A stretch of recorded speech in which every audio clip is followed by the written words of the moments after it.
నిన్న తిరుపతిలో బీటెక్ చదువుతున్నటువంటి ఒక దళిత విద్యార్థి పైన చితక బాది సావగొట్టి అతని పైన నోట్లో ఉచ్చలు పోసి హింసించినటువంటి దుర్మార్గుల పైన వెంటనే పోలీసు అధికారులు ఎస్పీ గారు వెంటనే చర్య తీసుకోవాలి.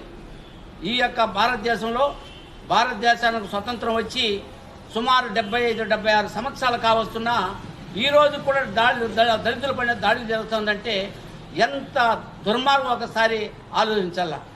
అంటే అతన్ని కొట్టడమే కాకుండా హింసించడమే కాకుండా అతన్ని కిడ్నాప్ చేసి రూములో ఒక రోజంతా పెట్టుకోండి నానా రకాలుగా హింసించి అతను తప్పించుకొని నేరుగా వచ్చి పోలీసు అధికారులకు ఫిర్యాదు చేస్తే పోలీసులు కూడా ఫిర్యాదు తీసుకోకపోవడం చాలా బాధాకరం, శోచనీయం.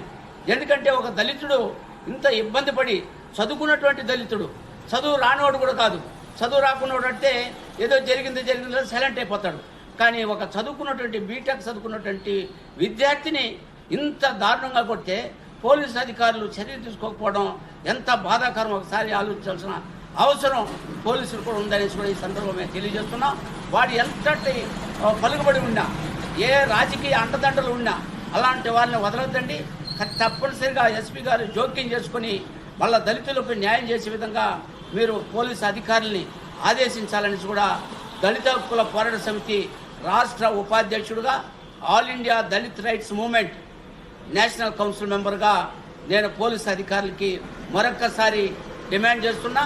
భవిష్యత్తులో చదువుకున్నటువంటి ఈ యొక్క దళిత విద్యార్థులపైన ఇలాంటి సంఘటనలు పునరావృతం కాకుండా కఠిన చర్యలు తీసుకుంటే భవిష్యత్తు ఇలాంటివి జరగదు. కాబట్టి దీనిపైన వెంటనే ఎంతటి వారిని కూడా వెంటనే వాడిని అరెస్ట్ చేసి వారిని కఠినంగా శిక్షించాలని కూడా దళిత హక్కుల పోరాట సమితి తరఫున all India Dalit rights movement తరఫున మేము అధికారులకి విజ్ఞప్తి చేస్తున్నాం.